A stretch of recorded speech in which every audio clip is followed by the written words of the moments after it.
নমস্কার and welcome to national affairs. আমি উৎপল। আজকে তোমাদের সামনে খুবই একটা ইম্পর্টেন্ট টপিক নিয়ে আলোচনা করব।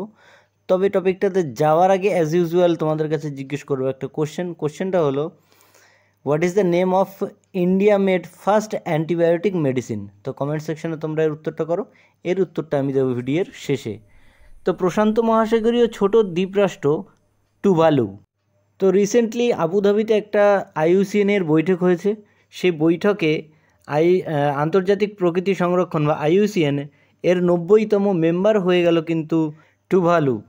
তো এই যে এই পদটার জন্য টুভালু একটা বড় অর্জন বলে মনে করা হচ্ছে, মানে টুভালুর জন্য বড় একটা অর্জন বলে মনে করা হচ্ছে, কারণ দেশটি জলবায়ু পরিবর্তনের মারাত্মক প্রভাবে সবচেয়ে বেশি ঝুঁকিপূর্ণ রাষ্ট্রের মধ্যে একটি। সমুদ্রপৃষ্ঠের উচ্চতা দ্রুত বৃদ্ধি হয়, টুভালুর অনেক দ্বীপ ডুবে যাওয়ার আশঙ্কায় রয়েছে, যার জন্য টুভালু এবং অস্ট্রেলিয়া সরকারের মধ্যে একটা বিশেষ চুক্তি স্বাক্ষরিত হয়েছে, যার আওতায় আগামী বছরগুলিতে টুভালুর নাগরিকদের ধীরে ধীরে অস্ট্রেলিয়ায় স্থানান্তর করার ব্যবস্থা নেওয়া হবে।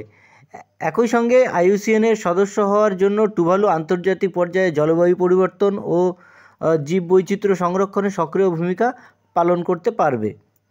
আইইউসিএন মানে international union for conservation of nature এর স্থাপনা কিন্তু হয়েছিল 5ই অক্টোবর 1948 সালে ফ্রান্সের ফন্টেনব্লুতে। মনে করা হচ্ছে যে আগামী 10 থেকে 15 বছরের মধ্যে এই টুভালু দেশটা পুরোটাই সমুদ্রের তলদেশে বিরাজ করবে।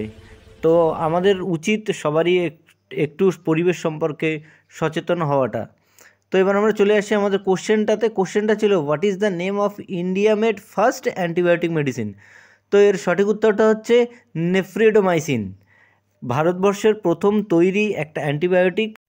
তো এই ছিল আজকে আমাদের টপিক। আশা করছি তোমাদের খুব ভালো লেগেছে। তো সামনে কোনো একটা ইম্পর্টেন্ট ভিডিও নিয়ে এসে আবার আমি হাজির হব। সো ততক্ষণ পর্যন্ত বাই।